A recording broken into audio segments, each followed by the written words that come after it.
सहना भवतु सहनौ भुनक्तु सह वीर्यं करवावहै तेजस्विनावधीतमस्तु मा विद्विषावहै। ॐ शान्ति शान्ति शान्तिः।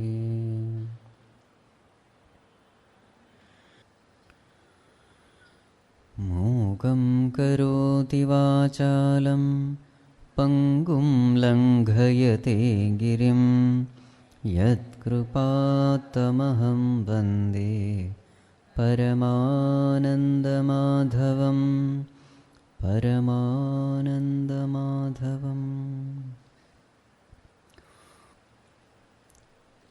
After having defined what is bhakti, after having given the lakshanas of bhakti, the characteristics, the expressions of bhakti, now the topic is, in order to gain bhakti, what is important?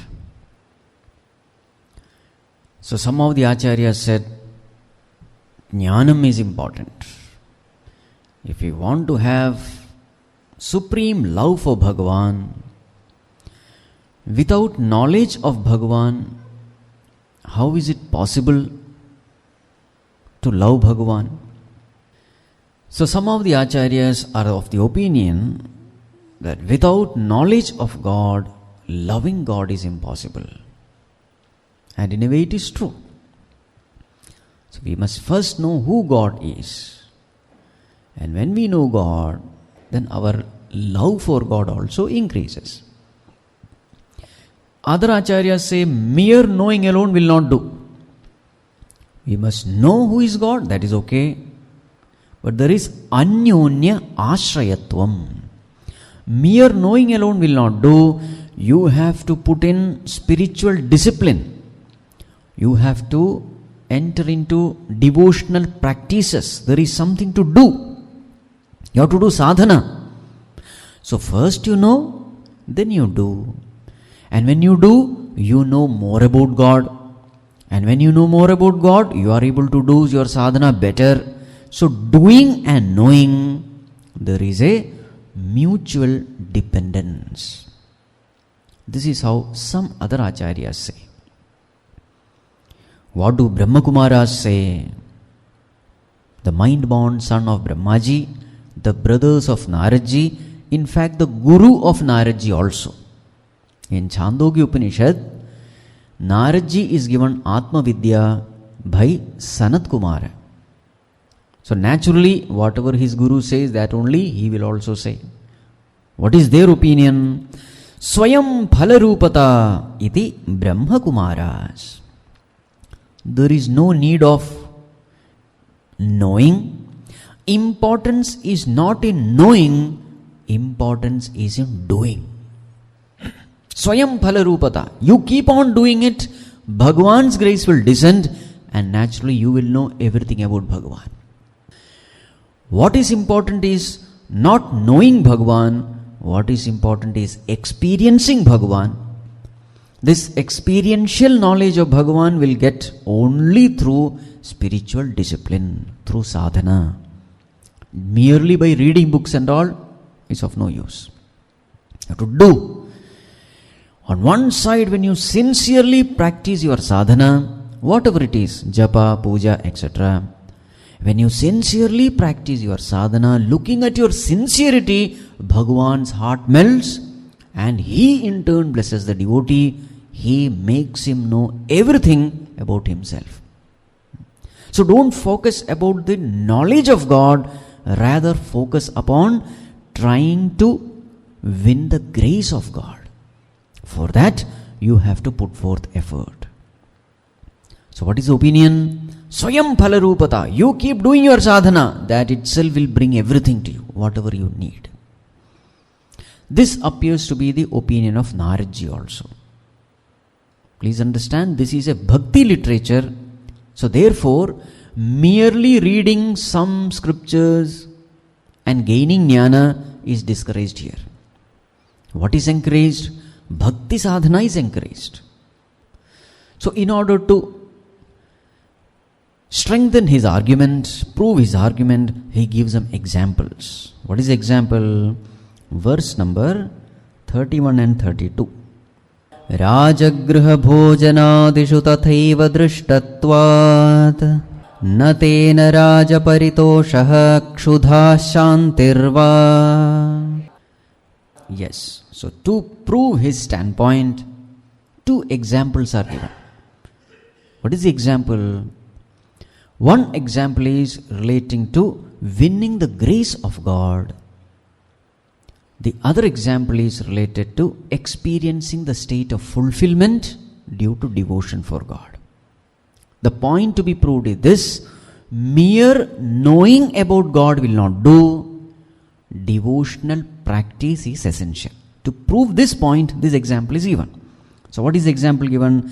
Raja Griha Bhojanadishu Tathaiva Drishtatvat. Since we see this in Rajagriha, Rajagriha means palace.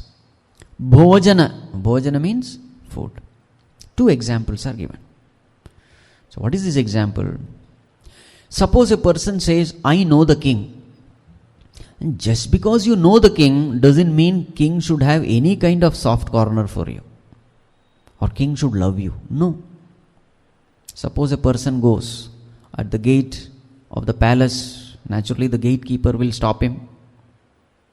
And if he says, I want to meet the king, so what will the gatekeeper ask? This person says, I want to meet the king because I know the king. What will the gatekeeper ask? You may know the king, but does the king know you? So many people will be there knowing the king, but the question is how much king wants you, isn't it? In the same way, by reading the scriptures, of course, you may know the king. Know the king means know the Lord, know the nature of the Lord, you may know the definition, etc. That alone will not do. Suppose this person serves the king.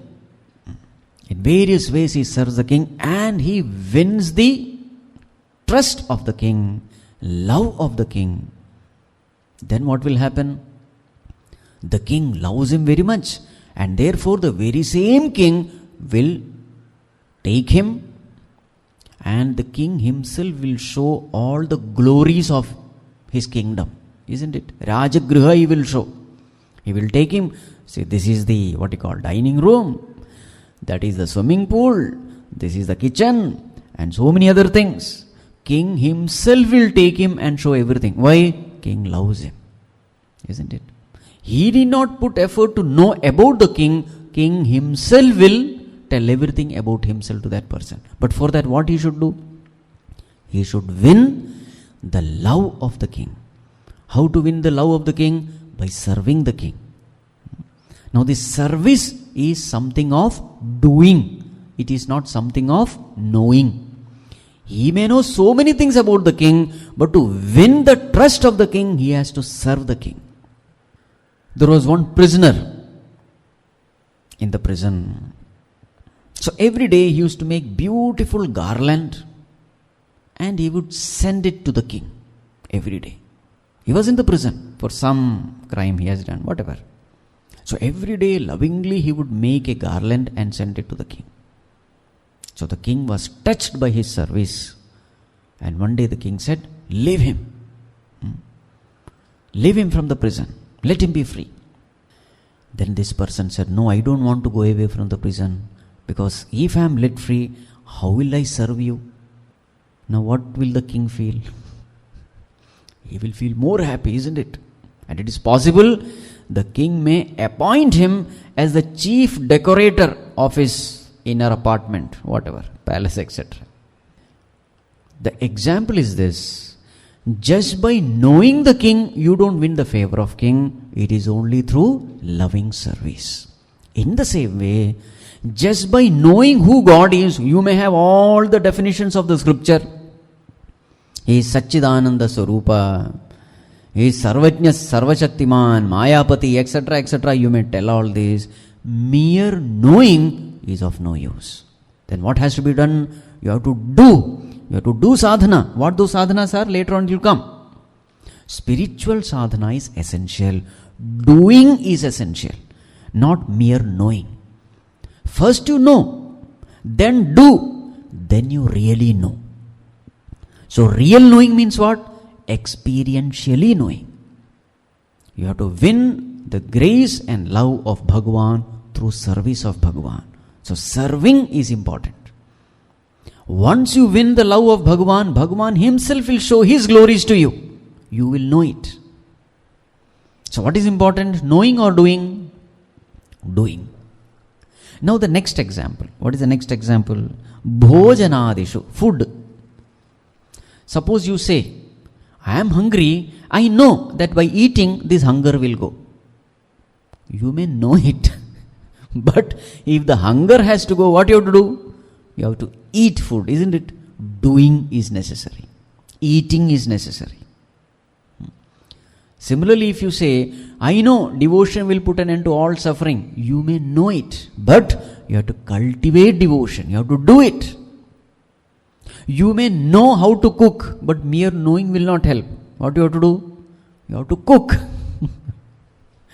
So here, the emphasis is on doing, is not on mere knowing. Importance is given to this doing part.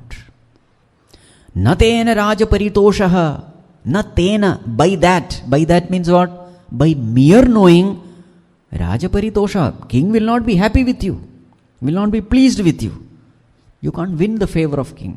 Just because you know the king, you can't win the favor of king. Kshudha shantirva. Natena. By mere knowing, you can't appease your hunger. You can't satiate your hunger. You have to eat. So what is emphasized there? The emphasis is upon doing. The emphasis upon doing sadhana in order to win the grace of God. Now why this topic is taken up? This topic is taken up because in the Jnana Marga normally you hear people saying, you just have to know and everything is taken care. Now what kind of knowing? We have to understand, we are not talking of intellectual knowing. We are not talking of informative knowing, we are talking of experiential knowing. This clarity has to be there. In fact, in Jnana Sadhana also doing alone is going to give real result. What are the three stages? Shravana, Manana, Nididhyasana. In the Shravana you get the information but not the experience. To get the experience, what has to be done? Nididhyasana has to be done. And what is that Nididhyasana? It is really doing only. Yato nischarati manaschanchalamasthiram tatastato niyamyetat atmanyeva vasham nayat. Whenever the mind goes out, to withdraw it, fix it in the self. Is it doing or knowing? It is doing. If the vasanas have to be exhausted, it is doing. When you do, first you have to know, then you have to do, then you really know. Understood? First you have to know what to do. Then you have to do. Then you really know. That really knowing is experiential knowing. I am Brahman is not should not remain as an information. It should become an experience. For that, doing sadhana is important. So that is why this emphasis on doing. Therefore, Sutra number 33. Tasmat sa eva grahya mumukshubhihi. Therefore, tasmat, therefore. So this is the conclusion of that topic. Therefore, sa eva grahya, that alone should be sought after. That alone should be followed. By whom? Mumukshubhihi. Those who are the seekers of liberation. So this alone is acceptable. Those who are seeking liberation, this alone is acceptable. What? Sa, that bhakti, that devotion, that supreme devotion, this alone is acceptable. And sadhana has to be done. The emphasis upon doing sadhana. Now the question is, what are those sadhanas? So the next sutra, verse number 34. Tasya sadhanani gayanti acharyaha. So the great acharyas, they sing gayanti. What do they sing? What do they give? Tasyaha sadhanani. All those sadhanas necessary to develop this devotion. What we should do. You emphasized on doing fine. What is it that we should do? So those sadhanas are mentioned by the acharya. So what are those sadhanas? Next verse 35.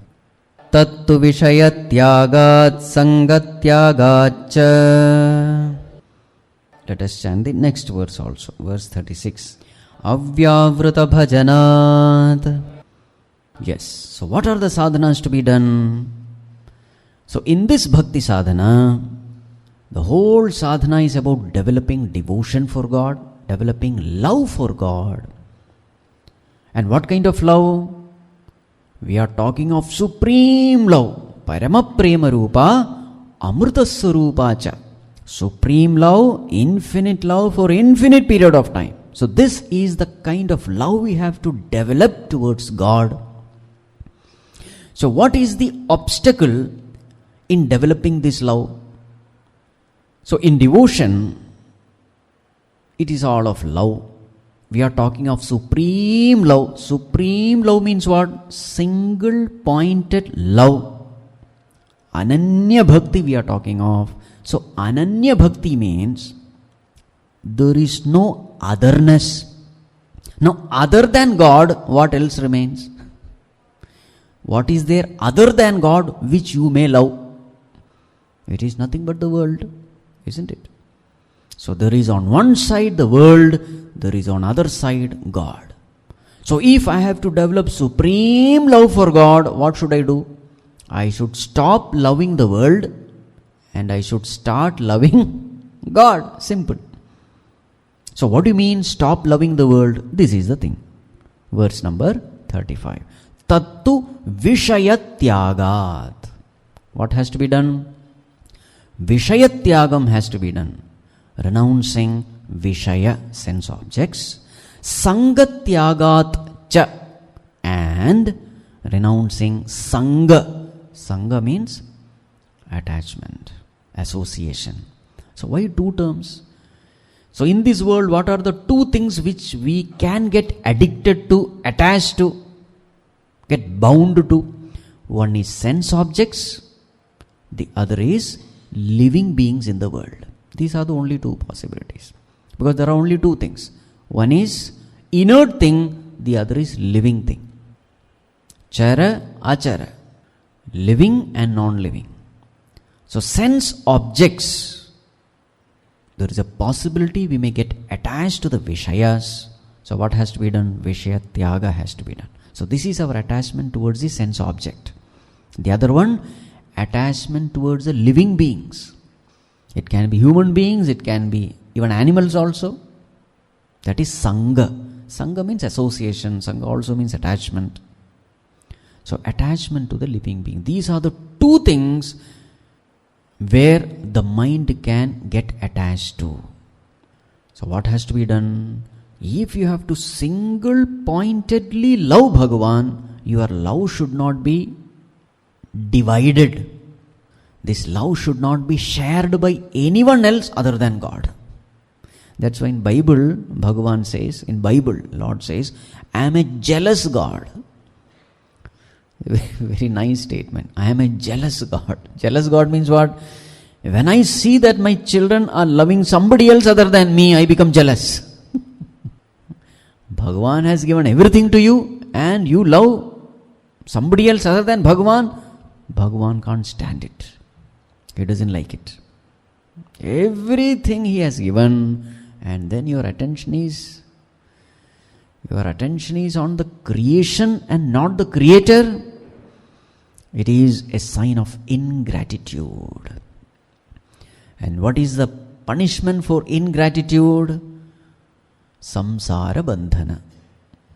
Why are we bound to this world? We are bound to this world because we love world more than God. Law of this world is this: whatever you love, you will get it. Whatever you desire, you will get it. This is a law. It's a strict law. So if this is the law, why are we in this world? We are in this world because we loved the world. As I say, Bhagwan is like a waiter in the hotel. What does waiter bring you? Whatever you have ordered, he will bring you. Isn't it? If you have ordered masala dosa, it will come. If you have ordered idli vada, that will come. You cannot blame the waiter for whatever he brings. Bhagwan is like that. He gives a choice. Here is the world, here is me. Whom do you want? All of us, what have we done? The very fact that we are now in this world shows that in the past we have chosen world, therefore in the present we are experiencing the world. In the present, if you choose God, in the future you will become God. The samsara will vanish, the world will vanish. That's the meaning. Jagan Mithya, Brahma Satyam. When will the Brahma become Satyam? When we no longer choose Jagat, the Jagat becomes Mithya. When we choose Brahman, we become Brahman. The matter is of choice. So what is the greatest benefit of attending satsang? We come to know that there is something called choice. Otherwise we will never know. We go on choosing the wrong thing. What do the satsang do? It tells you what to choose. There is a choice. You can choose the creation or you can choose the creator.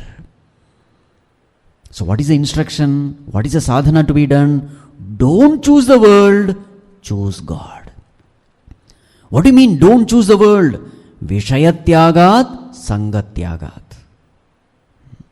Don't get attached to anything of the world, because attachment means love. Attachment means desiring. Attachment means seeking happiness from the world, from the living beings, from the things, beings, situations. This is the meaning of attachment. When the mind is attached to the world, what does it mean? It means my happiness comes from the world, so therefore I want the world. This is the message you are giving to the cosmic forces. And these cosmic forces in turn, these cosmic laws in turns create a world for you. Because you have asked for the world. You asked for the world because you think happiness comes from the world.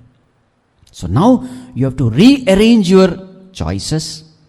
Make the wise choice. And what is the wise choice? As far as the world is concerned, don't get attached. Don't love it. Don't get stuck there. Okay, I should not get attached to the world. Then what should I do? Avyavruta bhajanat. On one side, detach from the world. On the other side, attached to God. Avyavruta bhajanat means what? Bhajanam has got so many meanings. Normally what we understand is sitting and chanting or singing, etc. Bhaja means to serve. Bhaja means to chant. Bhaja means to worship. Bhaja means to get attached to. Bhaja means to choose. So many meanings are there for bhajanam. So avyavruta means continuous, uninterrupted, constant bhajanam. Constantly go on choosing God. Constantly go on remembering God. Constantly remain with God.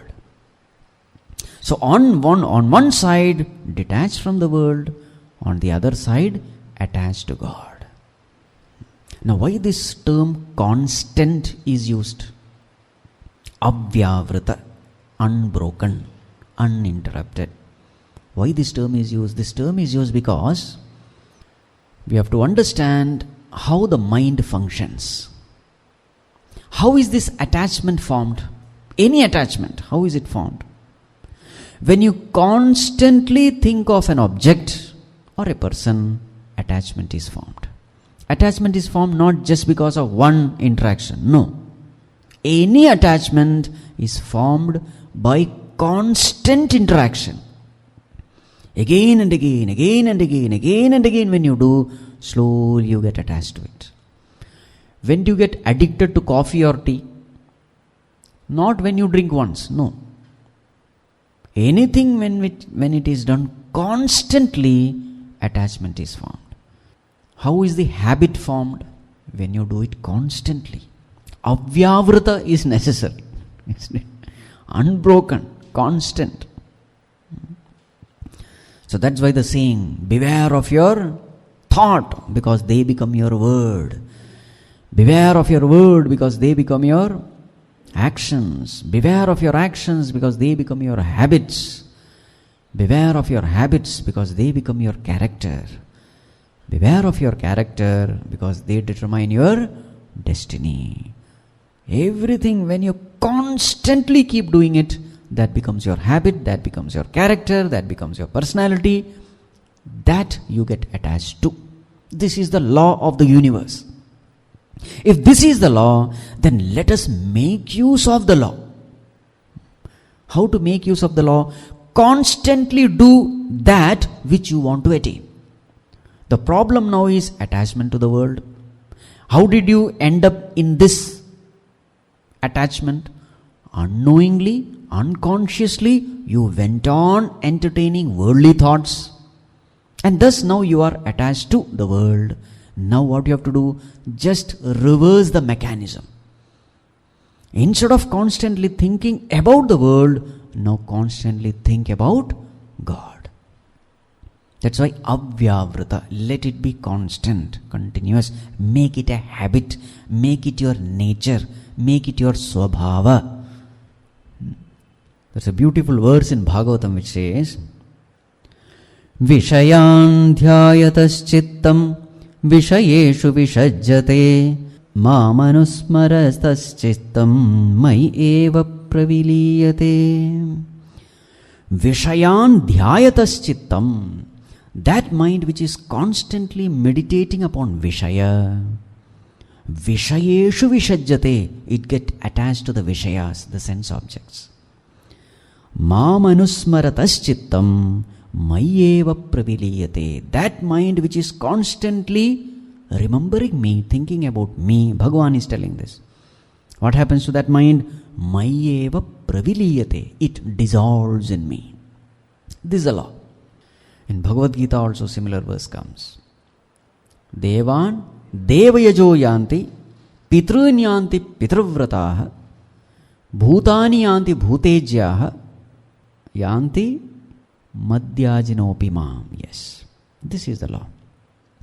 You meditate on devatas, worship devatas, you will go to Devaloka. You worship the Pitrus, ancestors, you will go to Pitraloka. You worship the Bhutas, you will go to Bhutaloka. Bhuta means elements. Whatever you meditate upon, wherever you turn your energy, that you will become. Such worlds you will go. So finally what does Bhagavan say? Those who worship me, they come to me. If this is the law, then let us make use of the law. So how can we make use of the law?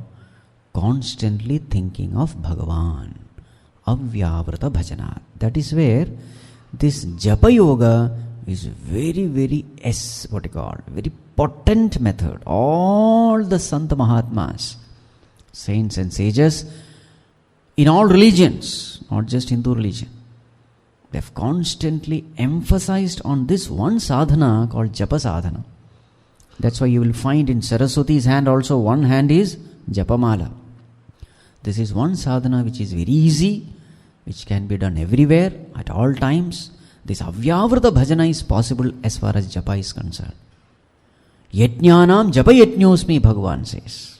Among all the yajñas, I am Japa Yajña. In 10th chapter, Bhagavan says that. Constantly chanting Bhagavan's name.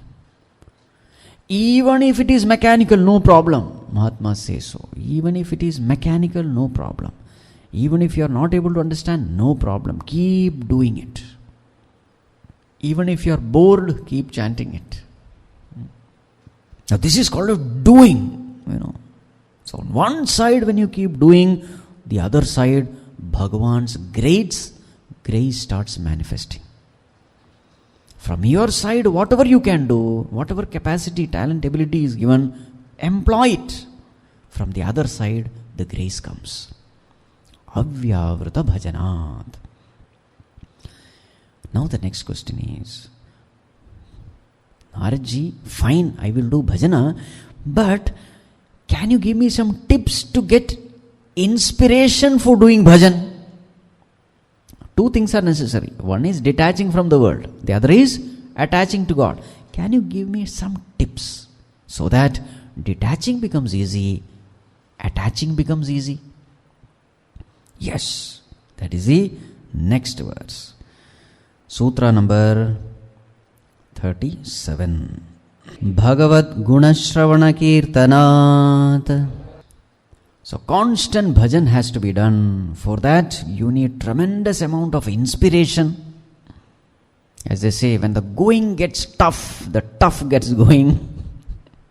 So the going becomes easy when there is inspiration. And when is there the inspiration? When you are very much clear about the goal, when there is clarity, when there is love. Whenever there is love for Bhagavan, doing sadhana becomes easy. This avyavrita bhajanam, this constant practice of devotion, in fact there is a beautiful definition of what this sadhana is. There is a beautiful definition given by Bhagavan Shankaracharya in Bhagavad Gita. A definition for upasana. That definition is very beautiful. What does it say? Upasanam nama yatha shastram upasyasya arthasya vishayikaranena samipyam upagamya taila dharavat samana pratyaya pravahena dirgha kalam yat asanam tat upasanam achakshate. It's a beautiful definition of upasana. What is upasana? What is this upasana? Upasanam nama yatha shastram upasyasya arthasya vishayikaranena. So what is the first thing to be done? First thing is study the Shastra. You are going to meditate upon God. First of all, get a clear understanding of what God is. What is the nature of God? So yatha shastram. How will you gain the nature, knowledge about the nature of God? Yatha shastram. Study the scriptures. Then you will get an understanding. Then what you have to do? Now that God becomes upasya.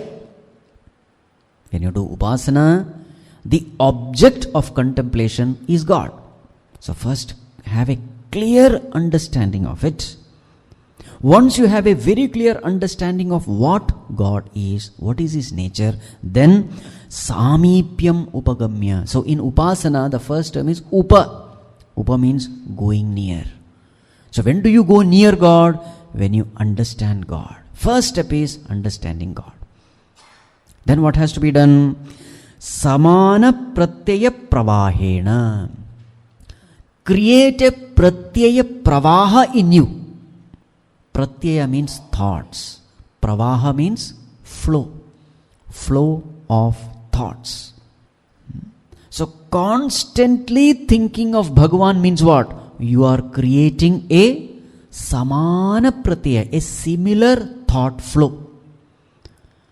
Thought flow should not be dissimilar, it should be similar. Samana pratyaya pravaham should be there.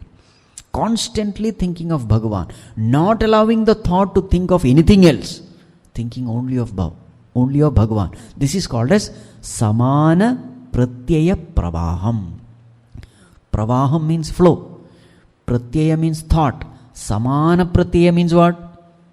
Constant flow in the same direction.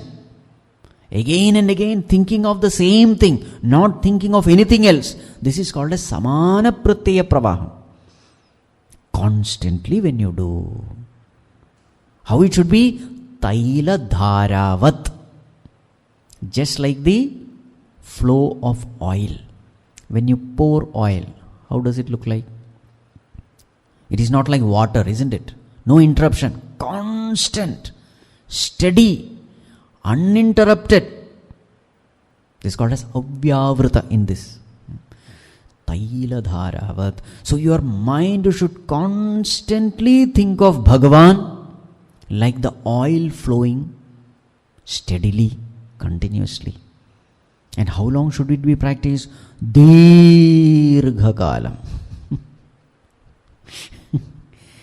Tailadharavat samanat pratyaya pravahena dirghakalam yat asanam. So sitting you do, constantly you do, continuously you do, keep on practicing it, then that is called as upasana. Not now and then, whenever mood comes. No. Keep on doing it. If you want to see the real result, you have to keep on doing it. Why you have to keep on doing it? You have to create a habit. It should get into your system. It should cut groove in your brain. Just like when the water falls continuously, what happens? Even when it falls on the rock crevice is created. Grooves are created. Water may be very soft, a rock may be very hard, but constantly when that water flows over the rock, what happens? The water is able to cut through even the rock. In the same way, thoughts have this power. Constantly entertaining divine thoughts, constantly you do it, then divine thoughts entertainment becomes a habit. Divine thoughts will start flowing naturally, spontaneously, effortlessly. For this, effort is needed. This is the sadhana to be done. So effortlessly, mind should entertain only divine thought, only thought of God. There is a great saint called Appaya Dikshitar. So one day he wanted to know what kind of thoughts are going on in my mind, deep within, in the subconscious mind. What kind of thought? He wanted to know. So he called his disciples. He said, see, I am going to take this medicine and I am going to lie down. Now I may blabber so many things. Just write down whatever I blabber. Because whatever I blabber will be coming out from the subconscious mind. So he took the medicine, lie down. It was almost like death only, that medicine. And then when he woke up, he asked for the notes. And the disciples had written, Om Namah Shivaya, Om Namah Shivaya, Om Namah Shivaya. This is what he was. To that extent that japa had gone. It is possible. Akhandanji Maharaj, a great saint of North India, he was going along with some other Mahatmas. And there they found one person lying down there, lazily, putting on one ochre robe, a sannyasi. So one of them went and asked him, what is this? Lazily, you are lying down here. Why don't you do something? Don't become a blemish for the sadhu community. You are just lying down there. Then he said, come here. Keep your head here. And this person kept. He found that every hair of that person was chanting Ram Ram. All kinds of Mahatmas are there in this world. Janabai, a great devotee, she used to make that cow dung cake by chanting Vithala. It is said that, and she used to paste it. Even the cow dung cakes used to chant Vittal. The whole body has become mantramaya. Whatever comes in contact with them also becomes mantramaya. All these are the glories of upasana. Constantly chanting Bhagavan's name. Now the topic is, so this is the glory of Avyavrta Bhajanam. But how to gain it? How to get the inspiration for it? So what does Naradji say? Loke api, even in this world, even when you are fulfilling your responsibilities, you don't have to renounce the world to do all this. No. Even when you are in this world, what you have to do? Bhagavat Guna Shravana Kirtanat. Do this. Bhagavat Guna Shravana Kirtanam. So what should be Shravanam? Shravanam means listening. What should you listen even when you are in this world? Bhagavat Guna Shravanam. Listening to the glories of Bhagavan, virtues of Bhagavan. All the Puranas are filled with such stories only. Why should you listen to this? Then you will come to know the glory of Bhagavan, greatness of Bhagavan. And when you come to know the greatness of Bhagavan, you start loving Bhagavan. And when you love Bhagavan, chanting his name becomes easy. Remembering a person whom you love is always easy. So when do you love Bhagavan? When you know his glory, his greatness. Unless you do Shravanam, you will never know his glory. So the first step is always Shravanam, whether it is in Bhakti or whether it is in Jnana. In Jnana, what is the first step? Shravanam, Mananam, Nididhyasanam. So there also it is Shravanam only. What about Bhakti? It is Shravanam. Shravanam, Kirtanam, Vishnoho, Smaranam, Padasevanam. So the first step is Shravanam. When you listen, you come to know that there is something called God. First of all.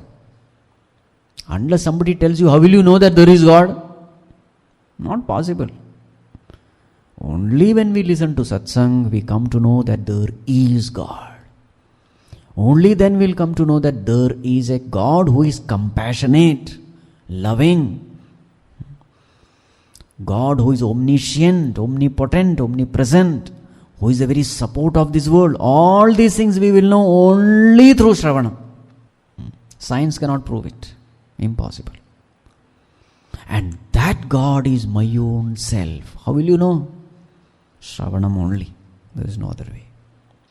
So all this knowledge you gain only through Shravanam. Knowledge about God, knowledge about Jiva, knowledge about Jagat, relation between Jiva and Ishvara, relation between Jagat and Ishvara. All these things you know only through Shravanam. So satsang is very, very much emphasized in all scriptures. First step is to know that there is something called God and his glory. So Bhagavat Guna Shravanam. So once you do this Shravanam, it should lead to Kirtanam. Shravana Kirtanat. What is Kirtanam? Glorification. Kirtanam is not singing and chanting bhajan. Yes, of course, that is Kirtanam only. But the higher meaning of Kirtanam is, when you listen to Bhagavan's Guna, you have a deep desire to develop devotion for Bhagavan. This deep desire is called Kirtanam. I also want to become a devotee of Bhagavan. I also want to receive the grace and blessings of Bhagavan. I also want to experience Bhagavan. This desire is called Kirtanam. So Shravanam must necessarily lead to Kirtanam. If Kirtanam has not happened, then Shravanam has not happened properly at all. It should inspire you to choose God. It should make God as the highest priority of life. If this has happened, then Shravanam has happened. Through Shravanam, you become serious about sadhana. Becoming serious about sadhana means what? This is called as Kirtanam. Bhagavan is important in my life. I want to achieve him, gain him. Let me dedicate my life for this. Let all my actions be performed for this. This is called as Kirtana. You really value that goal. That valuing is called Kirtana. That inspiration is called Kirtana. This is the most important thing in my life. If you have come to this conclusion is called Kirtana. So Shravana should lead to Kirtana. Kirtana should lead to Bhajana. What is Bhajana? Spiritual discipline. So once you are inspired by the goal, you will do everything to reach the goal. Once you start valuing the goal, you will put forth effort to reach the goal. So Shravana, Kirtana, Bhajana should happen in sequence. Simultaneously, the other thing automatically should happen. What is that? Vishayatyaga, Sangatyaga. So on one side you are detaching from the world. On the other side, you are trying to intensely attach to Bhagavan, God. This is the means to develop devotion. Now the question comes, Naradji, in order to do Shravanam, somebody has to speak, no? You can't. In those times, recorders were not there. MP3 players were not there. So if Shravanam has to happen, who should be there? Somebody should be there. See, I am ready to do Shravanam, but somebody has to speak. Somebody has to conduct satsang. Yes. So that is the topic. Next one. Let us chant verse number 38. Bhagavat Kripale Shatva. Yes. What is the, starting point of devotion? Mukhyatah, mainly, Mahat Kripaya eva. It is only by the grace of Mahat. Mahat means what? Mahatmas. The great Mahatmas who have attained this devotion, who have attained God realization, by their grace only this desire comes in a person, that this path should be taken. Mukhyatastu, mainly, Mahat Kripaya eva. Bhagavat Kripa Leshadva, or by a little of Bhagavat Kripa. That we will come later. So what is the main factor which transforms the life of a person? The main factor is Mahat Kripa, the grace of Mahatmas, of saints, of sages. This is unanimously said in all scriptures. There's a beautiful verse in Bhagavatam. Hiranyakashipu receives Prahalada. He was in Gurukula for a long time. Prahalada comes. Hiranyakashipu makes Prahalada sit on his lap, kisses him, bathes him with the tears of affection. Because after so many years or maybe months, father is seeing the son. He makes him sit on his lap. Then he asks him, my dear son, what is the one beautiful thing which you have learnt in your Gurukula? So at that time the famous verse comes out from Prahalada. Shravanam Kirtanam Vishnoh Smaranam Padasevanam Archanam Vandanam Dasyam Sakyamatmanivedanam. My dear father, the most important thing which a man should do is practice Navavidha Bhakti. He should cultivate devotion for God. Only if a person has cultivated devotion for God, he is truly educated. The most important education is cultivating devotion for God. And when Prahalada said this, Hiranyakashipu started boiling with anger. He turned towards his teachers. Who are his teachers? Shanda and Amarka, the sons of Shukracharya. He said, this is what you have taught him? They said, no, O king, we have never taught all this. We don't know from where this boy is telling all this. Then Hiranyakashipu turns to him. Where did you learn all this? Developing devotion for God, etc. Where did you learn? Then he gives this verse. Naishamatistavadurukramangrim sprishyatyanarthapagamo yadarthah mahiyasam padarajobhishekam nishkinchananam navranitayavat. My dear father, as long as a person doesn't get bathed in the dust of the feet of the great devotees of the Lord, till then such a person's attention will never go to the lotus feet of the Supreme Lord. And as long as a person's attention doesn't go to the lotus feet of the Supreme Lord, till then his suffering in the world will continue. Samsara will never end. Beautiful verse. What is said? As long as a person doesn't get bathed in the dust of the feet of the devotees, meaning serving Mahatmas, being with Mahatmas, getting satsang. As long as a person doesn't get bathed in the dust of the feet of the devotees, till then his attention will never go towards the lotus feet of Bhagavan. till then he will never be able to cultivate devotion for the Lord. And as long as this devotion is not born in the heart of a person, his suffering in the world will continue. He will continue to remain in this birth-death cycle. As long as a person doesn't come to satsang, forget about liberation. It's out of question. That is the meaning. The same idea is presented here also. Same idea comes in Bhagavad Gita also. Tad vidhi pranipatena pariprasnena sevaya upadekshanti te jnanam jnaninaha tattvadarshinaha. How will we gain devotion unless we associate with somebody who has this devotion? That is true with every field. If I want to know anything about any field, any science, any branch, any knowledge, I should approach such people who have already gained the knowledge, isn't it? That's why we send our children to school, colleges, etc.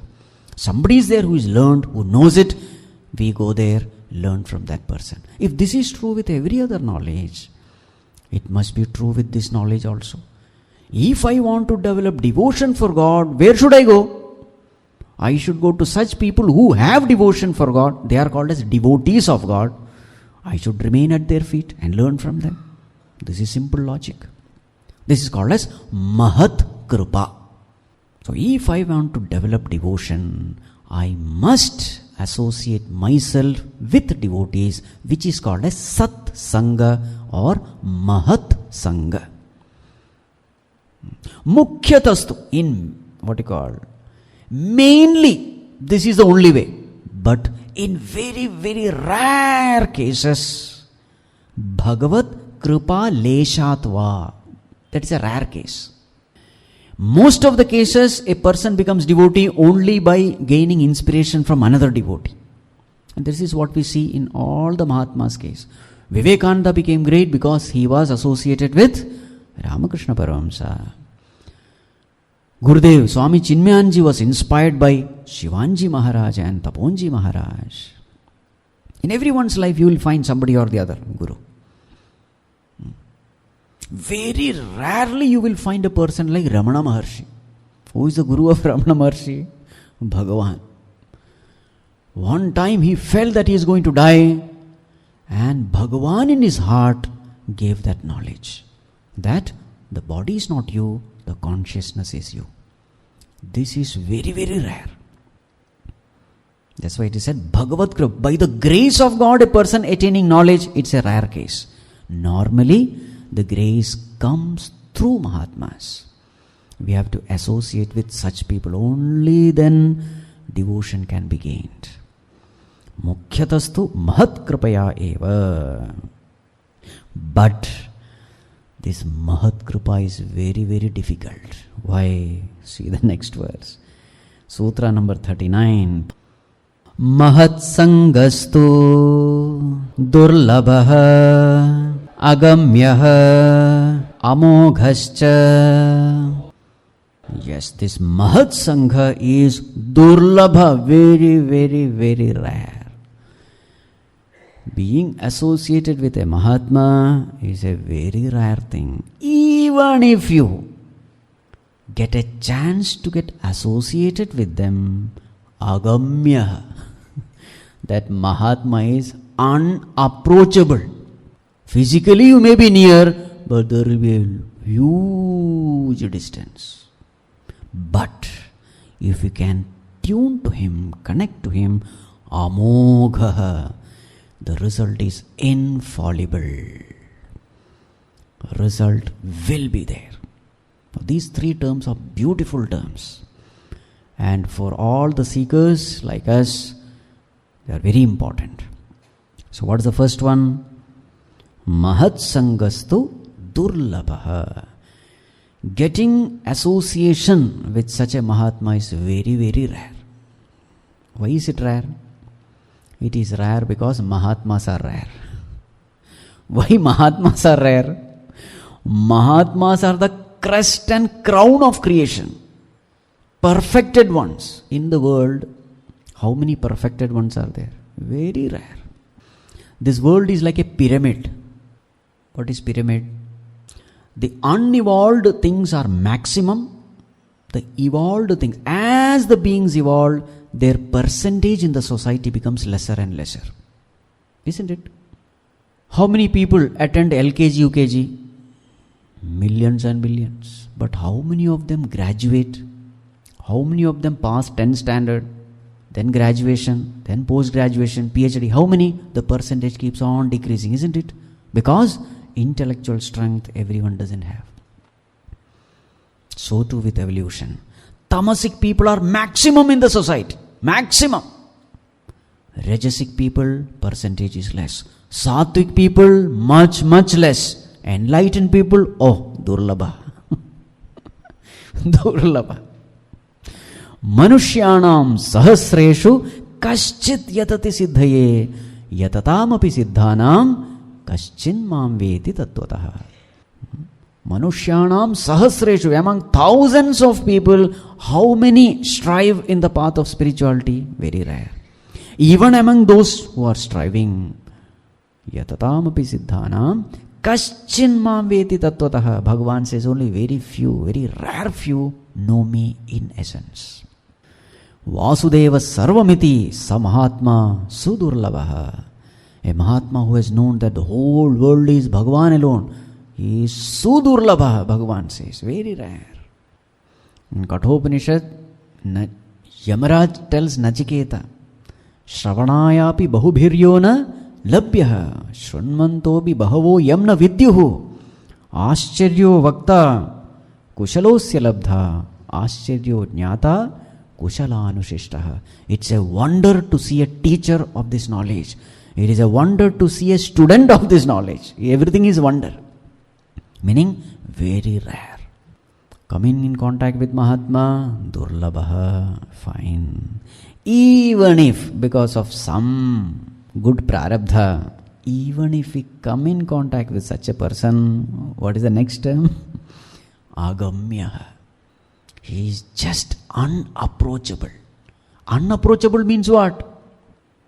Physically that person may be very close, but the level of their mind far, far away. He is not able to even understand this Mahatma. Where is this Mahatma's mind? In God. Where is this person's mind? In the world. Physically they may be near, but at the mental plane, there is a huge difference. Agamya, he just can't reach there. There can be very many meanings of agamya again. It's a beautiful term. Normally these Mahatmas, they don't love this public. They normally remain some cave or some forest, etc.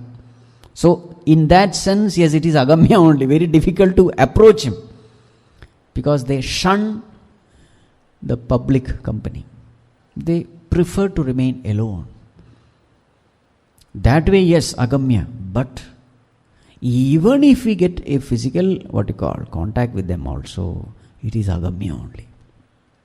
There is another meaning of this agamya. What does it mean? Agamya means my own negativity prevent me from understanding the greatness of Mahatma. How many people had come in contact with Ramakrishna Paramahamsa, never knowing the greatness of this man? There is one character called Hriday. He was the one who was taking care of Ramakrishna. He was giving bath, etc. Because Ramakrishna used to go into Samadhi. So somebody has to take care of the body. This person was there. He was close relative of Ramakrishna. But he had never that love or devotion for Ramakrishna. One day when Ramakrishna fell down in Samadhi, he kicked Ramakrishna with his leg to see whether this fellow is pretending to be in Samadhi or really in Samadhi. He kicked him. Such was the character of Hriday. Physically very close, but agamya. Later on, he was chased away. He started collecting money from people for meeting Ramakrishna. All such characters. In every Mahatma's case, some such character will be there. And they are the characters who really glorify these Mahatmas. Agamya. Our own negativity prevent us from knowing the greatness of this Mahatma. Gurudev used to have this snuff, that, he had a snuff box and he used to take that snuff. He used to take it because he had some problem in the nose, which normal medicine could not solve. So to get that passage clear, he used to do this. There were very many people who got stuck there only. What Mahatma is this? If he is using snuff, then what kind of... Somebody went and asked also. Swamiji, why do you take this? Once he gave a very funny reply. He said, my dear young man, you have reached till here. Put little more effort and try to reach here. People get stuck in some of the apparent negativities of the Mahatmas. In fact, we go towards a Mahatma with a kind of, we have our own parameters to decide how a Mahatma should be. Because we have read some scriptures and we are very much proud of it. And we have some idea. A Mahatma should be like this. So we go there and judge him based on our limited parameters. A Mahatma should not get angry. A Mahatma should not have likes and dislikes. We have our own parameters and go there. And the moment we see some of these things, immediately, what kind of Mahatma is this? Useless. Now, he has come to the very mountain of knowledge and wisdom, but because of his own negativity, he is not able to see the glory and greatness of that Mahatma. This is the meaning agamya. Though he has come, but still he has not reached. This world is very strange. The sun is illuminating the whole world, but your little eyelids are enough to cut off sunlight from you. What is that sun size and what is the size of your eyelid? That little eyelid of yours is enough to cut you off from the grace and blessings of sun. You just close your eyes and say, I don't believe in sun. There's a very nice Subhashitam which says, No loko vyavalokate yadidiva suryasya kim dushanam patram naiva yada karira vitape dosho vasantasya kim. If the owl is not able to see the sun, how can you blame the sun? The owl. If the owl is not able to see the sun, you can't blame the sun. And if the cactus plant is not able to produce leaves in the spring season, how can you blame the spring season?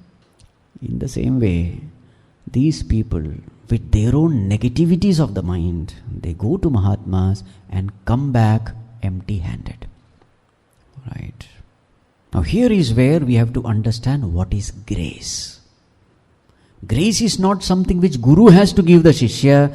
Grace is something which you earn out of your own purity of mind. When your mind is pure, your own pure mind says, this is indeed a great man. You are able to appreciate the greatness of that man. If you want to appreciate the greatness of a man, you should have some greatness. If you have to appreciate the virtues of a person, you must be a virtuous person. Only a subtle mind can appreciate the subtle achievements. And the subtlest of achievement is God realization. So if you have to appreciate this subtlest achievement, you should to some extent have that subtlety to appreciate it. Isn't it? When your mind becomes pure and subtle, you are able to appreciate something which is purer and subtler. This is what happens. So what is this kripa? Kripa is not something which comes from God or Guru to you. No. That kripa is always there. Bhagavan's kripa is like the sunlight. Always it is there. If the room is dark, you can't blame the sunlight, isn't it? You have to blame the person who is inside the room. If you keep your all the windows and doors closed, how can the sunlight enter? So Bhagavan's kripa and Guru's kripa is all the time there. But if I am not able to receive that kripa, who has to be blamed? I have to be blamed.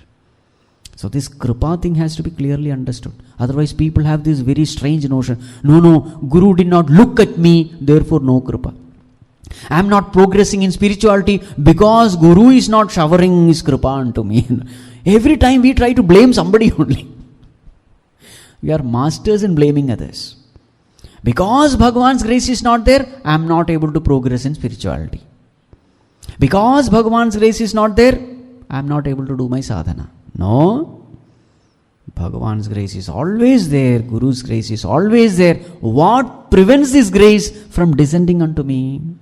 It is my own negativity. The law is, as your thoughts, so will be the world perceived by you. If your thoughts are negative, you will superimpose that negativity upon that Mahatma also. And then you will blame that Mahatma, you will criticize that Mahatma, and then go away from there. Who is the loser? Not the Mahatma. We are the losers.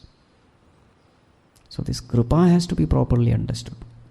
So, what makes me get attracted towards Mahatmas? No doubt Mahatmas are embodiment of goodness, virtue, simplicity, contentment. Everything is fine. But what makes me attract towards Mahatma is my own goodness, my own purity. Just like a piece of iron may be kept near a magnet, but if that piece of iron is covered with mud, that iron will not be attracted towards the magnet, isn't it?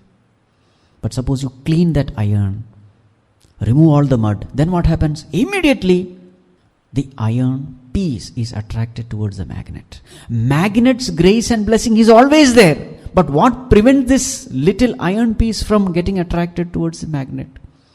It is the covering of the mud. In the same way, the mind's kalmasha, the impurity of the mud, prevents us from getting attracted towards Bhagavan, from getting attracted towards Mahatma, from getting attracted towards satsang. Satsangs are there, but we have no interest. Why there is no interest? Mind is not prepared. Mind is not pure. So many people come, attend satsang, blame the Swamiji or whoever is there. He doesn't understand that that negativity which is seeing there is not there, it is here. If the specs is green, the world will appear green. Greenness is not in the world, it is in the specs. So too with the mind also. So that is why the term used agamyaha. Agamyaha means what? It is not that Mahatma doesn't want to meet the devotees or doesn't want to bless the devotees or to guide the devotees. No! Agamya doesn't mean that. This person is repelled by his own negativity. That is the meaning agamya.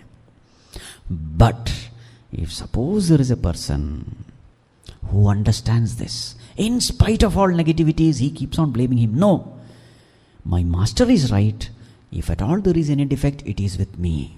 My mind is impure. So let me remain with the master and learn. If this way, if he can remain with the master, correcting himself, not blaming the world, not blaming the guru, remaining with the guru, if he can do that, then what will be the result? Amogha. Third term. Amogha means the result is definitely sure. Remaining with a Mahatma need not be physical nearness. Need not be. That Mahatma would have died and gone centuries back, but his one book will do. It will transform you. The very famous book of this Gospel of Sri Ramakrishna. How many millions have been transformed by this one book? Even today, millions are transformed. One book. This person who has written this book, Mahendranath Gupta, in the beginning, he himself did not have any devotion, etc. But in the company of that master, the amount of transformation he underwent, he would write down. At that time, he won't write. He would listen to all the discussions that was happening in that small room, which Ramakrishna Paramsa used to have discussion, he used to have with other devotees. He would remember the whole thing. In the night, he used to go back and write down everything. And finally, somebody came to know that he has written this book, and thus this book came into the light of the world. It was published, and thus the whole world was benefited. Now, if you read the book, you will feel as though you are with Ramakrishna in that hall. Small discussions, small answers he gives to the questions. The whole thing has come out in a book. If you read it with Shraddha Bhakti, you will feel as though you are with Ramakrishna Paramsa. In flesh and blood, he is not there, but he is capable of transforming. Why? If we are open to suggestions, to goodness, to purity, If we are open, then there cannot be any obstacle. All obstacles are created by us in the path of spirituality. You can't blame somebody else, no. So what is Kripa? Actually it is Atma Kripa only. Purer your mind, more you are attracted to this noble path. If your mind is impure, you will find some reason, some excuse, and then you will deviate and suffer. More of it we will see tomorrow. Om Sarve Bhavantu Sukhinah, Sarve Santu Niramayah, Sarve Bhadrani Pashyantu, Ma Kaschit Dukkha Bhag Bhavet, Asato Ma Sadgamaya, Tamaso Ma Jyotirgamaya, Mrityorma Amritam Gamaya. Om Shanti Shanti Shanti. Hari Om. Shri Gurubhyo Namaha. Hari Om.